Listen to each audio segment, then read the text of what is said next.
Coronavirus, pourquoi le Portugal semble épargné? Focus sur le Portugal, pays qui semble beaucoup moins touché par la crise du Covid-19 que de nombreux autres pays européens. Avec 250 morts et quelques 10 000 cas enregistrés dans le pays ce dimanche 5 avril. Le Portugal a 13 fois moins de morts comparé à sa population que l'Espagne. Un constat étonnant qui a plusieurs explications selon les experts. La première est d'ordre géographique. Le Portugal est l'un des seuls pays européens à n'avoir qu'une seule frontière terrestre, en l'occurrence avec l'Espagne, deuxième pays le plus touché par la crise. Un élément qui rend plus facile le contrôle des entrées dans le pays. Dès le 13 mars, alors que le pays ne comptait qu'une centaine d'infections, mais encore aucun mort ni cas grave, l'exécutif portugais a décrété l'état d'alerte, puis l'état d'urgence le 19 mars. À la clé des mesures strictes, comme chez nous. Ces mesures avaient été anticipées. En voyant les informations venant de partout, les Portugais se sont autodisciplinés. Ils ont migré dans leurs maisons de campagne, ont arrêté de sortir dans les cafés, dans les bars et les restaurants, et ont retiré les enfants des écoles. Beaucoup d'écoles étaient fermées faute d'élèves avant l'interdiction, même chose pour les magasins faute de clients. Le Premier ministre socialiste António Costa a vite compris que plus cette crise sanitaire durerait longtemps, plus l'impact sur le tourisme, un secteur essentiel pour l'économie portugaise, serait dramatique.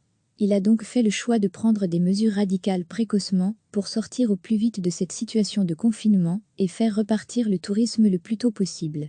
Un système affaibli par la crise économique de 2008 et la politique d'austérité menée à partir de 2011 à 2012. On a tenté d'éviter un scénario à l'italienne ou à l'espagnole, avec des services hospitaliers submergés par l'afflux de patients que le système de santé portugais serait incapable de gérer. Il y a un aspect politiqué, une constance. La gauche est au pouvoir depuis 2015, en Espagne pendant ces 5 dernières années, il y a eu 4 élections générales. Le gouvernement a pris la décision de prolonger les droits des immigrés. Alors qu'en Espagne le parti populiste de droite Vox a réclamé que les sans-papiers paient de leur poche les soins de santé, le Portugal a accepté dans un quasi-consensus l'octroi des droits à tous ces immigrés en cours de régularisation. Les immigrés peuvent bénéficier du système de santé gratuit. Ils peuvent aussi réclamer l'allocation extraordinaire destinée aux travailleurs qui doivent rester chez eux pour s'occuper de leurs enfants ou parents. En somme, cela donne les mêmes droits qu'aux Portugais. En résumé, c'est unique que chacun protégera son prochain du Covid-19.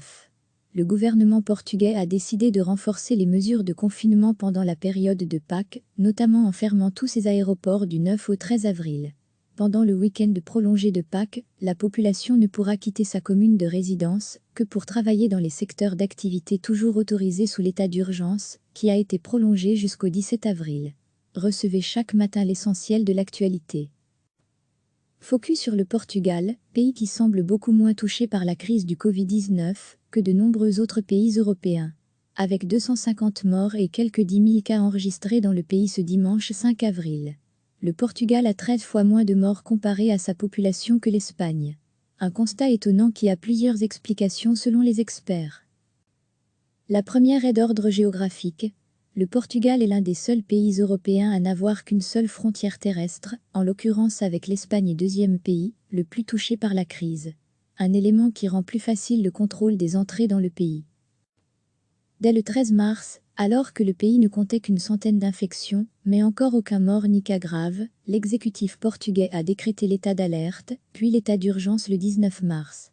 À la clé des mesures strictes, comme chez nous. Ces mesures avaient été anticipées. En voyant les informations venant de partout, les Portugais se sont autodisciplinés. Ils ont migré dans leurs maisons de campagne, ont arrêté de sortir dans les cafés, dans les bars et les restaurants, et ont retiré les enfants des écoles. Beaucoup d'écoles étaient fermées faute d'élèves avant l'interdiction, même chose pour les magasins faute de clients. Le Premier ministre socialiste António Costa a vite compris que plus cette crise sanitaire durerait longtemps, plus l'impact sur le tourisme, un secteur essentiel pour l'économie portugaise, serait dramatique. Il a donc fait le choix de prendre des mesures radicales précocement pour sortir au plus vite de cette situation de confinement et faire repartir le tourisme le plus tôt possible.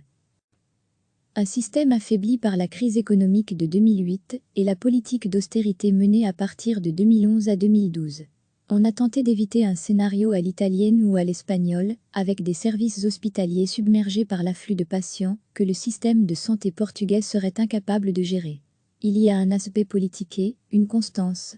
La gauche est au pouvoir depuis 2015. En Espagne, pendant ces 5 dernières années, il y a eu 4 élections générales.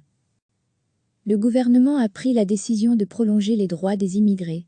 Alors qu'en Espagne, le parti populiste de droite Vox a réclamé que les sans-papiers paient de leur poche les soins de santé, le Portugal a accepté dans un quasi-consensus l'octroi des droits à tous ces immigrés en cours de régularisation. Les immigrés peuvent bénéficier du système de santé gratuit. Ils peuvent aussi réclamer l'allocation extraordinaire destinée aux travailleurs qui doivent rester chez eux pour s'occuper de leurs enfants ou parents. En somme, cela donne les mêmes droits qu'aux Portugais. En résumé, c'est unique que chacun protégera son prochain du Covid-19. Le gouvernement portugais a décidé de renforcer les mesures de confinement pendant la période de Pâques, notamment en fermant tous ses aéroports du 9 au 13 avril.